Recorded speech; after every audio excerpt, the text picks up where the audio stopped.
নমস্কাৰ বন্ধুসকল, আজি আমি আলোচনা কৰিম বুৰঞ্জী তৃতীয় পাৰ্টত থকা প্ৰায় 25টামান প্ৰশ্নৰ বিষয়ে।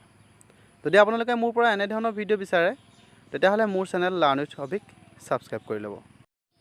আজিৰ ভিডিঅ'ৰ প্ৰথম তথা 76 নম্বৰ প্ৰশ্নটি হৈছে, কোনখন যুদ্ধ অসমীয়া বীৰাংগনা মূলাগা বৰুৱাই শত্ৰুৰ বিৰুদ্ধে যুদ্ধত জঁপিয়াই পৰিছিল?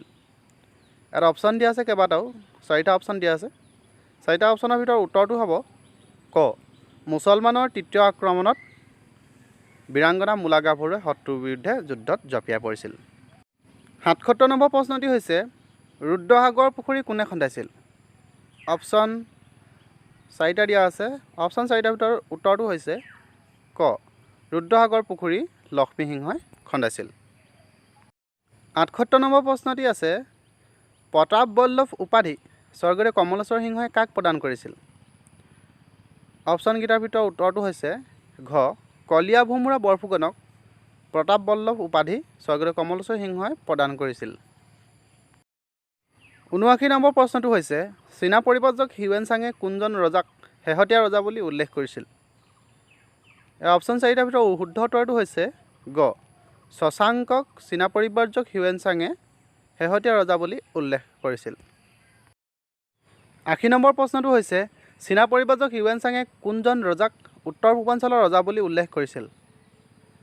অপশ্যন দিয়া আছে 4টা। এই 4টাৰ ভিতৰত উত্তৰটো হৈছে ভাস্কৰ বৰ্মন। ভাস্কৰ বৰ্মনক চীনা পৰিব্ৰাজক হিউৱেন চাঙে উত্তৰ পূৰ্বাঞ্চলৰ ৰজা বুলি উল্লেখ কৰিছিল। 81 নম্বৰ প্ৰশ্নটো হৈছে, উত্তৰ পূৰ্বাঞ্চলৰ আটাইতকৈ পুৰণি বৃহৎ আৰু ব্যস্ত ৰাজনৈতিক কেন্দ্ৰ বুলিলে কোন ঠাইক বুজা যায়? উত্তৰটো অপশ্যন দিয়া আছে 4টা। 4টা অপশ্যনৰ ভিতৰত উত্তৰটো হৈছে খ, প্ৰাগজ্যোতিষপুৰ। উত্তৰ পূৰ্বাঞ্চলৰ আটাইতকৈ পুৰণি বৃহৎ আৰু ব্যস্ত ৰাজনৈতিক কেন্দ্ৰ বুলিলে প্ৰাগজ্যোতিষপুৰ ঠাইক বুজা যায়। 82 নম্বৰ প্ৰশ্নটো হৈছে, দুৰ্জয় নামৰ নতুন ৰাজধানী নগৰখন কোনে প্ৰতিষ্ঠা কৰিছিল? অপশ্যন 4টা দিয়া আছে। অপশ্যন 4টাৰ ভিতৰত উত্তৰটো হৈছে ক, ৰত্নপালে। 83 নম্বৰ প্ৰশ্নটো হৈছে, মানৰ দ্বিতীয় আক্ৰমণৰ সময়ত মানসেনাৰ সেনাপতি কোন আছিল? উত্তৰটো হৈছে, মানৰ দ্বিতীয় আক্ৰমণৰ সময়ত মানসেনাৰ সেনাপতি আলুমিনিয়ে মিংগিমাহা তিলুৱা আছিল। 84 নম্বৰ প্ৰশ্নটো হৈছে, ট্ৰপ'গ্ৰাফী অফ আছাম নামৰ গ্ৰন্থখন কোনে লিখিছিল? অপশ্যন 4টা আছে। 4টা অপশ্যনৰ ভিতৰত উত্তৰটো হৈছে ট্ৰপ'গ্ৰাফী অফ আছাম নামৰ গ্ৰন্থখন জন মেককুছে লিখিছিল। 85 নম্বৰ প্ৰশ্নটো হৈছে, আহোম স্বৰ্গদেউসকলে অসমত কিমান বছৰ ৰাজত্ব কৰিছিল? 4টা অপশ্যনৰ ভিতৰত শুদ্ধ উত্তৰটো হৈছে ঘ, প্ৰায় 600 বছৰ। 84 নম্বৰ প্ৰশ্নটো হৈছে, এ জিঅ'গ্ৰাফিকেল স্কেটছ আছাম নামৰ গ্ৰন্থখন কোনে লিখিছিল? উত্তৰটো হৈছে ঘ, পিটাৰ ৱেডে এ জিঅ'গ্ৰাফিকেল স্কেটছ আছাম নামৰ গ্ৰন্থখন লিখিছিল। 87 নম্বৰ প্ৰশ্নটো হৈছে, বুৰঞ্জী বিবেক ৰত্ন পুথিখনৰ লেখক কোন? 4টা অপশ্যন দিয়া। 4টা অপশ্যনৰ ভিতৰত শুদ্ধটো হৈছে মণিৰাম দেৱানে বুৰঞ্জী বিবেক ৰত্ন পুথিখন লিখিছিল। 88 নম্বৰ প্ৰশ্নটো হৈছে, তুংখুঙীয়া বুৰঞ্জী কোনে লিখিছিল? উত্তৰটো হৈছে তুংখুঙীয়া বুৰঞ্জী শ্ৰীনাথ দুৱৰা বৰবৰুৱাই লিখিছিল।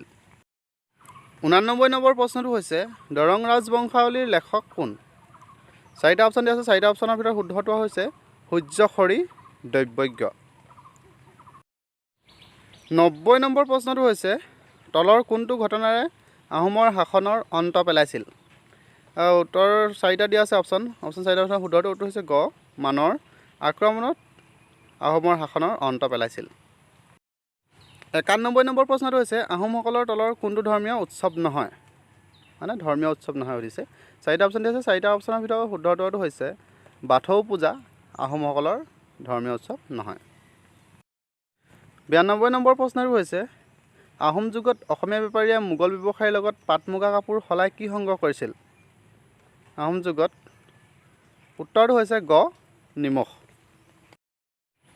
93 নম্বৰ প্ৰশ্নটি হৈছে, কাৰ নেতৃত্বত ব্ৰহ্ম সংহতিৰ জন্ম হৈছিল? উত্তৰটো হ'ব 4টা অপশ্যনৰ ভিতৰত উত্তৰটো হৈছে গ, দামোদৰ দেৱৰ নেতৃত্বত ব্ৰহ্ম সংহতিৰ জন্ম হৈছিল। 54 নম্বৰ প্ৰশ্নটো হৈছে, তন্ত্ৰ শব্দৰ অৰ্থ কি? অপশ্যন 4টা দিছে। অপশ্যন 4টাৰ ভিতৰত শুদ্ধ উত্তৰটো হৈছে তন্ত্ৰ শব্দৰ অৰ্থ বৃদ্ধি কৰা। 95 নম্বৰ প্ৰশ্নটি হৈছে, প্ৰাচীন কামৰূপৰ ৰজা ভগদত্তৰ বীৰত্ব আৰু মৃত্যুৰ কথা উল্লেখ থকা মহাভাৰতৰ পৰ্বটো কি? পৰ্ব 3টা দিয়া আছে সেই 3টাৰ ভিতৰত শুদ্ধ উত্তৰটো হৈছে খ কৰ্ণ পৰ্ব 96 নম্বৰ প্ৰশ্নটি হৈছে প্ৰাচীন কামৰূপৰ ৰজা ভগদত্তৰ কন্যা ভানুমতীক কুৰু বংশৰ কালৈ বিয়া দিয়া হৈছিল উত্তৰটো হ'ব প্ৰাচীন কামৰূপৰ ৰজা ভগদত্তৰ কন্যা ভানুমতীক ঘ দুৰ্যোধনলৈ বিয়া দিয়া হৈছিল 97 নম্বৰ প্ৰশ্নটো হৈছে নাগাক্ষ বংশৰ কোনজন ৰজাই মাজুলীৰ ৰত্নপুৰত ৰাজধানী পাতিছিল অপশ্যন দিয়া আছে 3টাৰ ভিতৰত শুদ্ধ উত্তৰটো হৈছে খ ৰামচন্দ্ৰই নাগাক্ষ বংশৰ ৰজা মাজুলীৰ ৰত্নপুৰত ৰাজধানী পাতিছিল 98 নম্বৰ প্ৰশ্নটো হৈছে বিশ্বনাথ নগৰ কোনে প্ৰতিষ্ঠা কৰিছিল 3টা অপশ্যনৰ ভিতৰত শুদ্ধ উত্তৰটো হৈছে ক আৰিমত্তৰ মন্ত্ৰী সমুদ্ৰই বিশ্বনাথ নগৰ প্ৰতিষ্ঠা কৰিছিল 99 নম্বৰ প্ৰশ্নটি হৈছে জঙাল বলহু কোন অপশ্যন দিয়া আছে 3টাৰ ভিতৰত শুদ্ধ উত্তৰটো হৈছে আৰিমত্ত ৰজাৰ পুতেক জঙাল বলহু আজিৰ ভিডিঅ' অন্তিম তথা শেষৰ 100 নম্বৰ প্ৰশ্নটি হৈছে কাশ্মীৰাজ মেঘবাহনে বিয়া কৰোৱা অসমৰ গাভৰুগৰাকী কোন আছিল অপশ্যন দিয়া আছে 4টা অমিত প্ৰভা ৰমণী মূলা গাভৰু আৰু ৰঙিলী গাভৰু উত্তৰটো হ'ব ক অমিত প্ৰভা কাশ্মীৰাজ মেঘবাহনে বিয়া কৰোৱা অসমৰ গাভৰু আছিল আজিৰ ভিডিঅ'ত ইমানেই যদি ভিডিঅ'টো ভাল পালে like comment and share and subscribe কৰি দিব আৰু আপোনালোকৰ বন্ধুবৰ্গলৈ মোৰ ভিডিঅ'টো শ্বেয়াৰ কৰি দিব থেংকছ ফৰ ৱাচিং